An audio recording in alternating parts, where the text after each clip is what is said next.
Antes de iniciar con el tema de hoy, quiero darte las gracias por el ver el video completo, por suscribirte y compartirlo con tus amigos, familiares y conocidos. Queremos abarcar la mayor cantidad de público y poder compartir experiencias e información útil para estudiantes, profesionales y empresarios. Si tienes algún tema que quieras que consideremos en el futuro, escríbelo en los comentarios. Estamos seguros que conseguiremos una persona para incluirlo en el futuro.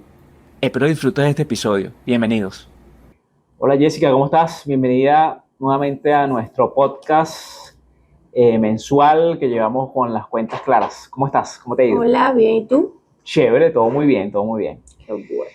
Jessica, este podcast de este mes vamos a conversar sobre un tema que ha rondado bastante en los clientes, que escuchamos mucho y creo que bastantes, incluso profesionales, van a sentirse identificados con él por múltiples razones. Vamos a hablar un poco de cómo se ven remunerados los accionistas en las compañías hoy en día, cómo se ven los socios, los dueños de las empresas, cómo hacen para remunerarse del resultado de las compañías. ¿Cómo ves esta parte, que las experiencias que has tenido con este tema? No, creo que realmente es súper importante que lo toquemos, porque a veces podemos confundir en que somos accionistas y podemos sacar dinero ilimitado de la compañía y, bueno, por supuesto, afectarla en algún momento. Sí, ¿no? Yo creo que eso es una de las cosas allí que en ocasiones pareciese que los accionistas no dividen su persona con la entidad jurídica. Sienten como que es una sola, como que la compañía es una extensión de ellos y pues nada, allí se generan todas esas distorsiones que en otros podcasts hemos conversado en materia de flujo de caja, el manejo del dinero, etcétera, etcétera, ¿no? Vamos a desmembrar esto un poco, ¿no? ¿Qué pasa si un accionista trabaja en la empresa? Vamos a suponer que un accionista efectivamente trabaja, es decir, como ocurre en muchas empresas pequeñas, medianas y grandes. Yo creo que esto no, por supuesto, cuando son corporaciones a lo mejor la cosa cambia, pero empresa pequeña, mediana o grande, un accionista fácilmente puede trabajar. Puede tener un cargo gerencial, puede ser el gerente de operaciones, puede ser el gerente de administración y finanzas, puede ser el presidente, puede ser compras. Sí, pero tiene un rol realmente, aun cuando es el accionista, él se para todas las mañanas y va, cumple un horario, hace una tarea, etcétera. Allí, ¿cómo lo veríamos desde el punto de vista organizacional, financiero, legal, etcétera? Si lo vemos desde ese punto de vista y si el accionista cumple todas estas características que estás nombrando, efectivamente debería encasillarse dentro del rubro de que estamos dándole un sueldo o salario al accionista. ¿Por qué? Porque si evaluamos cuáles son todas las actividades que él tiene dentro de la compañía, cuál es su rol, si cumple un horario, cuáles son todas esas actividades que desempeña, estaríamos hablando que se estaría evaluando lo que es el test de laboralidad, ¿no? Si yo digo, yo como accionista, que es totalmente aparte de que soy el dueño de la compañía, o sea, yo estoy llevando a cabo una labor dentro de la compañía. Yo estoy ocupando un cargo que lo puede ocupar fácilmente un tercero. Wow. Al yo estar ya ocupando este cargo, hacer mi prueba y ver qué pasó efectivamente ese test de laboralidad, ya yo soy partícipe de recibir un sueldo, o sea, una remuneración por ese trabajo que yo estoy llevando a cabo, que es, como te comento, totalmente desligado a que yo sea el accionista de la compañía. Claro, claro. Entonces, me gusta esa parte que comentas del test de laboralidad. Él cumple con el test de laboralidad y la remuneración que perciba debe ser acorde al cargo. Por ¿Sí? supuesto, porque tampoco podemos pensar que como soy el accionista, soy el dueño de la compañía y estoy desarrollando estas actividades, voy a tener una remuneración por fuera del mercado. Claro. O una remuneración que no sea para nada competitiva. Claro. O una remuneración que no es la que le pagaría a un tercero si estuviera llevando a cabo esas actividades. Porque entonces ahí rompemos con lo que es ese test de laboralidad, porque estaríamos como que quizás disfrazando las actividades que está llevando a cabo el accionista para obtener ese salario. Me quiero tomar menos de un minuto en hablarte de García Gómez y Asociados. Somos una consultora empresarial dedicada a servicios de consultoría, finanzas, tributos, contabilidad y legal. Estamos ubicados en Venezuela y Perú. Durante más de una década hemos prestado servicios a empresas nacionales y extranjeras, grandes y pequeñas. Los resultados siempre han sido geniales. Tenemos un equipo comprometido a lograrlo. Estamos seguros que podemos ayudar. Contáctanos. Claro, prácticamente estarías como recibiendo un salario más un dividendo presunto, por llamarlo de alguna manera. Estarías de una u otra forma recibiendo una remuneración por las actividades inherentes al cargo y ese plus, ese mayor valor entre lo que estás percibiendo, la diferencia entre lo que estás percibiendo y tu valor de mercado, que el valor de mercado del cargo probablemente sea menor, esa diferencia termina siendo un dividendo presunto, una cantidad de dinero que estás recibiendo adicional que no es inherente a la labor. Muy bien. Ese test de laboralidad, bueno, para los que no han escuchado el test de laboralidad, básicamente el test de laboralidad lo que habla es de la tarea, lo de una remuneración acorde a esa tarea y que esa persona esté subordinada a las actividades de la entidad jurídica. Entonces, si se cumplen con esas tres condiciones, entonces allí entraríamos en ese rango del test de laboralidad. Muy bien. Esta parte es clave, ¿no? Y es bastante común. Ahora vamos a imaginarnos que este accionista no tiene un cargo en la compañía. Él no trabaja en la compañía. Él no va de 8 a 5, él no tiene dentro de la estructura un cargo específico, sino que él fundamentalmente va a las reuniones de junta directiva, se reúne con la frecuencia que se requiera para tomar decisiones que están por encima de la compañía. O sea, la compañía se subordina a esas decisiones o a esos resultados de esas reuniones de junta directiva, ¿no? Aprobación de estado financiero, tomas de decisiones importantes, etcétera, etcétera, donde ya estamos hablando de otra cosa. Allí, ¿cómo ves el tema de la remuneración? ¿Ahí se cumple el test de laboralidad total, parcialmente? ¿Qué ocurre allí? No, ahí efectivamente ya el test de laboralidad pasa a ser prácticamente nulo, porque ya los directivos están yendo a reuniones específicas para una toma de decisiones en donde al final todos se van a ver beneficiados. Entonces, ¿qué quiere decir esto? Que ya esa distribución vendría siendo más una dieta a directivos. ¿Por qué? Porque le vamos a pagar en función a esas reuniones que se lleven a cabo.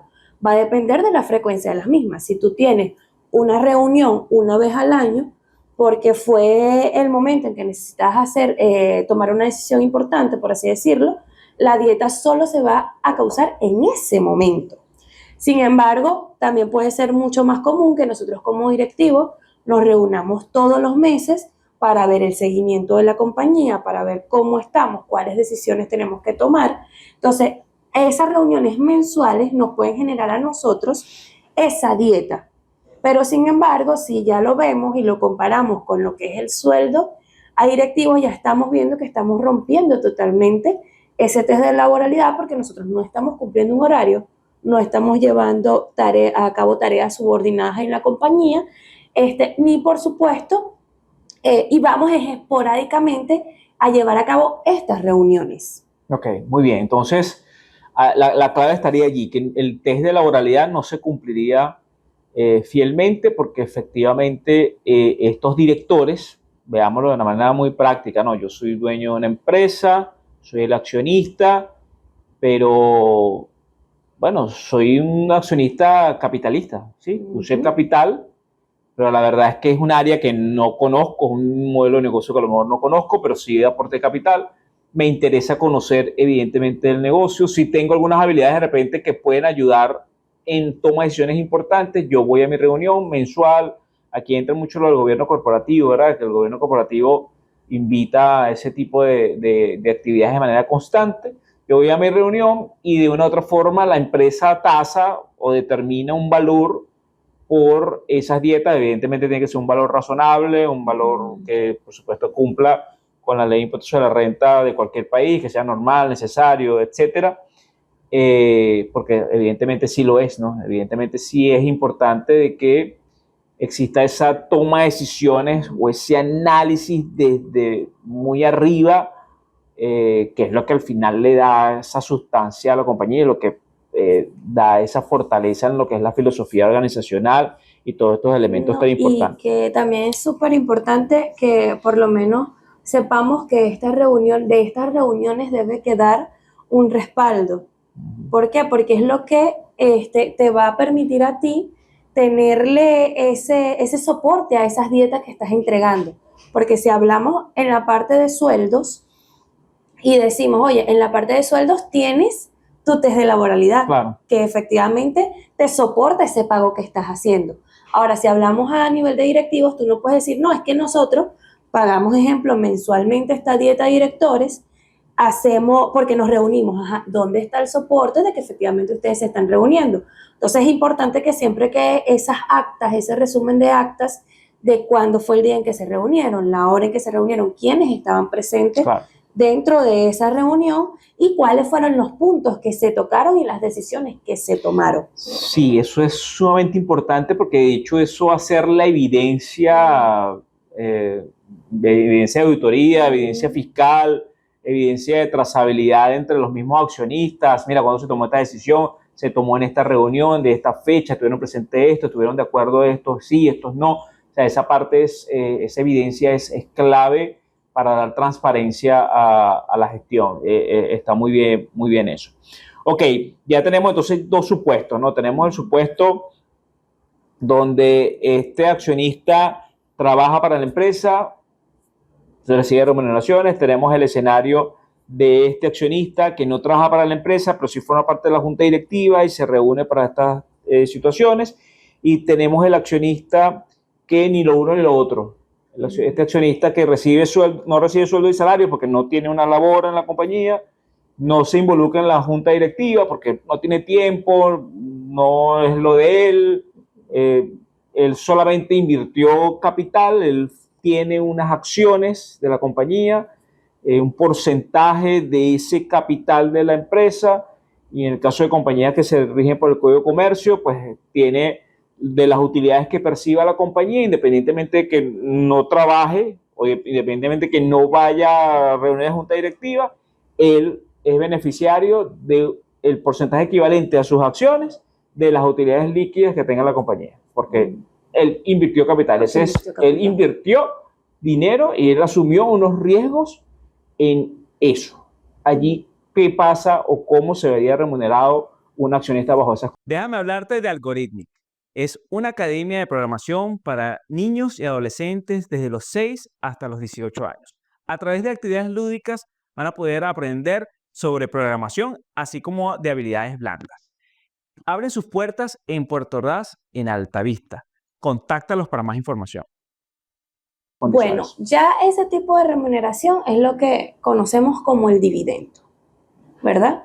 Que es, tal como lo explicas, es obtener el beneficio en función al capital que yo aporté y al beneficio que ha obtenido la compañía en sus operaciones.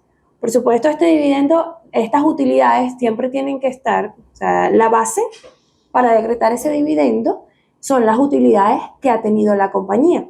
Estas utilidades tienen que ser líquidas y exigibles y pueden ser en función, yo puedo decretar dividendo quizás anual o puedo esperar y decretar dividendos cada 5 años. Pero va en función a todas esas utilidades líquidas y exigibles que ha tenido la compañía en función a sus operaciones.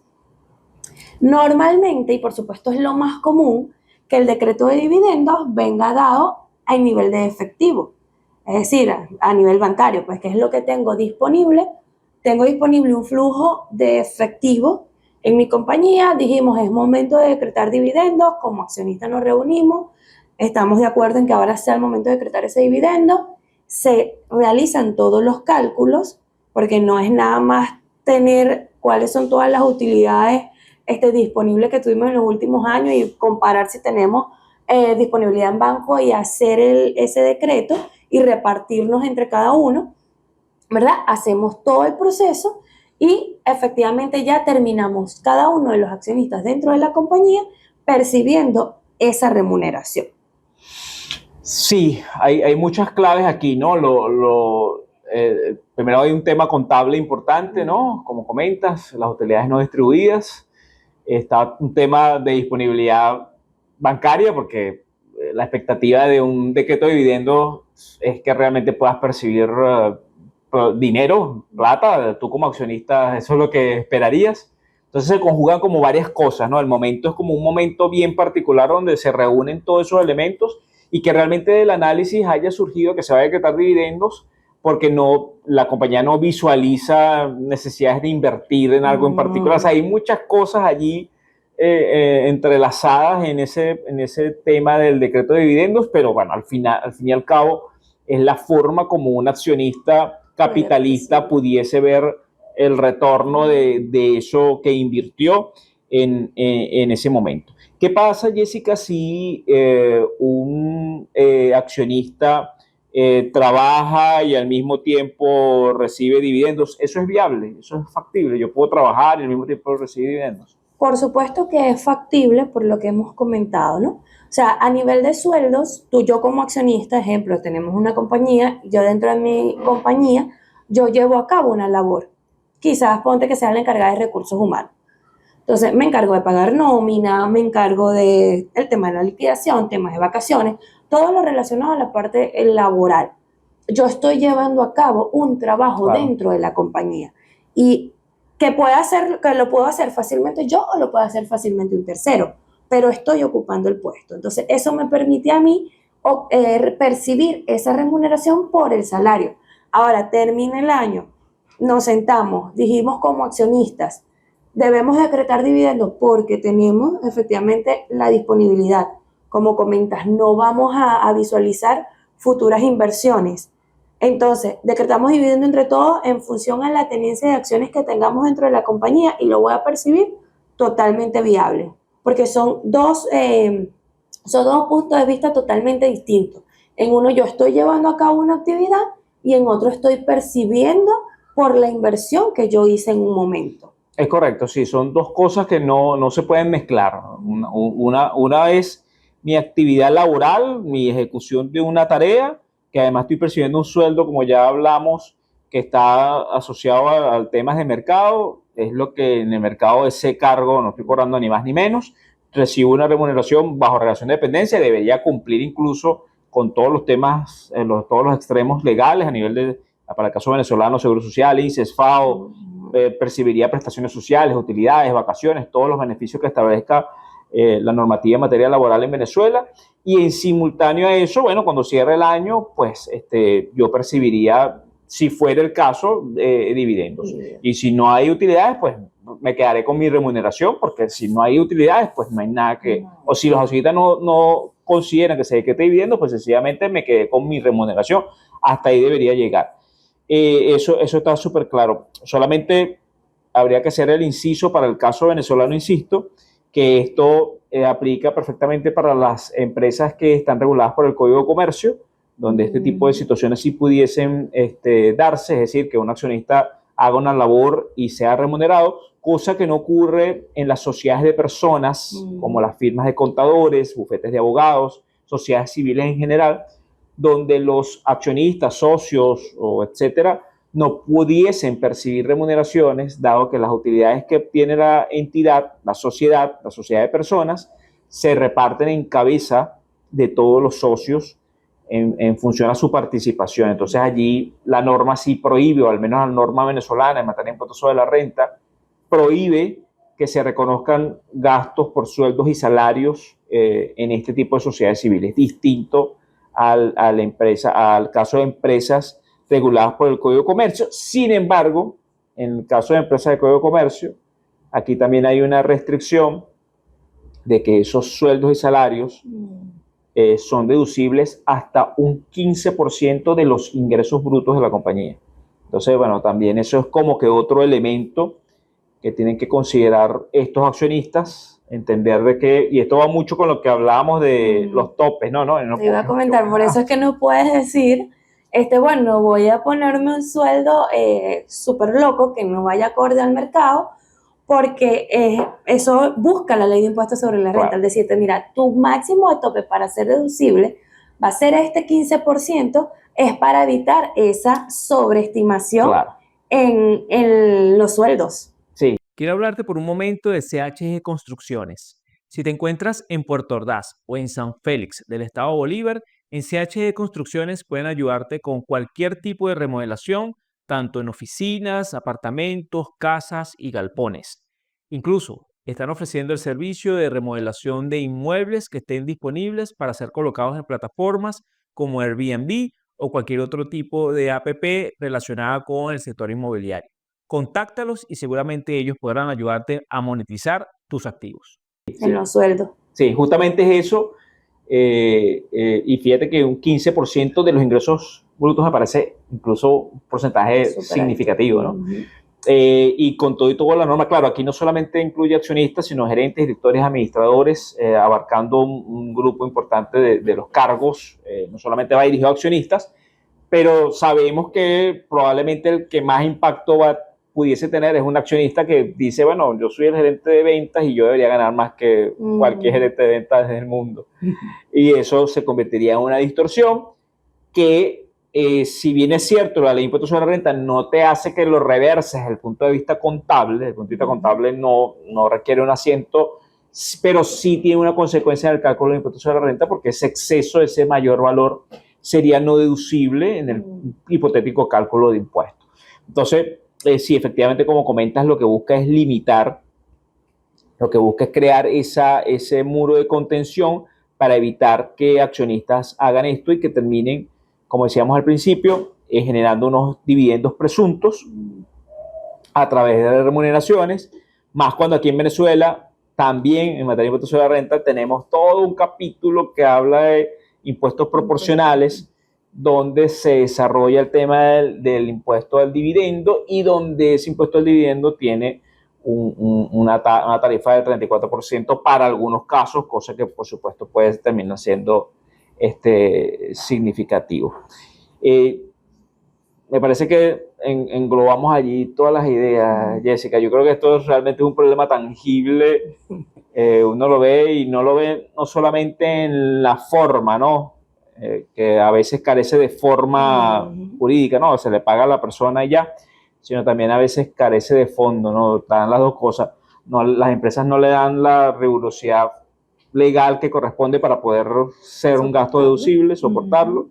Y en otros casos el fondo es que la remuneración a los socios, a los accionistas es exacerbada y después terminan, oye, no tenemos liquidez, no tenemos dinero, hay que meter plata, este negocio no da y, bueno, pero ¿cuánto estás retirando al mes? No, estoy retirando un montón de dinero, sin control, sin análisis. Entonces allí está como que el epicentro de gran parte de los problemas de las compañías. Para cerrar, Jessica, ¿qué quisieras agregar sobre este tema que tanto dolor de cabeza nos dan los clientes? Yo creo que una de las cosas que primero revisamos de los clientes. No, bueno, como hemos comentado, importante tener toda la documentación soporte en cuanto al tipo de remuneración que va a recibir el accionista y cuál es realmente su vinculación con la compañía, por así decirlo. Por supuesto está totalmente vinculado porque es el accionista. Sin embargo, ¿cuál es el tipo de tareas que lleva a cabo dentro de la misma para que exista toda esa segregación en decir, oye, bueno, estás llevando a cabo tareas dentro de la compañía, percibes una remuneración por sueldos y salarios. Somos directores, estamos haciendo las reuniones una vez al mes o en la frecuencia en que se requiera, recibimos la dieta. Y adicional, bueno, estamos por la inversión que realizamos, las utilidades líquidas y exigibles que ha obtenido la compañía, estoy también recibiendo mi decreto de dividendo. Pero es importante que siempre exista esa segregación entre el tipo de remuneración que estamos recibiendo y que esté totalmente soportado, porque al final es lo que nos va a servir a nivel contable, como comentaste, a nivel de auditoría, a nivel de una eventual fiscalización por parte de las entidades tributarias. Entonces, eso es necesario. Sí, y que sea transparente de cara a los accionistas, ¿no? Porque a lo mejor un accionista dice, oye, pero a ti te pagan todos los meses, pero es que yo trabajo. Tú no estás trabajando, tu rol fue de capitalista, no, tú no vienes para acá. No, pero yo voy los lunes en la mañana, pero los lunes en la mañana, ¿qué vienes? Vienes a saludar. No, yo estoy aquí de 8 a 5, yo percibo una remuneración porque tengo una tarea. Tú no o sea, ese tipo de cosas, viéndolo ahorita así en retrospectiva, pensando en voz alta lo que estamos hablando, es algo que se tiene que discutir al principio de una sociedad, porque entonces después vienen estas distorsiones cuando uno dice, bueno, pero es que él gana más que yo, porque yo gano más que tú, porque yo trabajo, e incluso el que a lo mejor va de 8 a 5, a lo mejor tiene un 20% de acciones, y el que no va tiene un 80% de acciones. Entonces, el que tiene el 20%, cuando decretan dividendos, dice, ay, ¿por qué a mí me queda tan poquito? Ajá, pero es que yo soy el dueño del 80% del capital, y ahí me corresponde el 80% de las utilidades. Y el otro y dice, bueno, pero es que yo vengo para acá todos los días, yo trabajo más. Ajá, pero no es que tú trabajes más, es que tú tienes menos posición accionaria. O sea, ese tipo de cosas son elementos que tienen que ser suficientemente explicados o discutidos, y muchas veces accionistas carecen de esa información, no saben la consecuencia de una cosa o de otra, y después vienen entonces esos problemas que se generan en problemas entre los accionistas. ¿Por qué? Porque nunca se detuvieron a pensar legalmente ¿Cómo funcionaba el rol de cada quien? Porque si yo trabajo, recibo una remuneración, pero cuando me toque dividendo es sobre las acciones que tengo. Así de sencillo. Si yo no formo parte de la junta directiva, a mí no me toca dieta. Si a mí no me toca, entonces ese tipo de discusiones son discusiones que se tienen que llevar a cabo, se tienen que hacer, y en función de esas discusiones, bueno, ya cada quien sabe qué le corresponde. Bueno, genial. Chévere. Este punto estuvo súper interesante y es un dolor de cabeza que, bueno, algún día resolveremos. Efectivamente. Igual cualquier duda pueden escribirnos en los comentarios. Claro. Chévere, chévere, chévere. Gracias, Jessica. Chévere. Saludos a todos. Igual.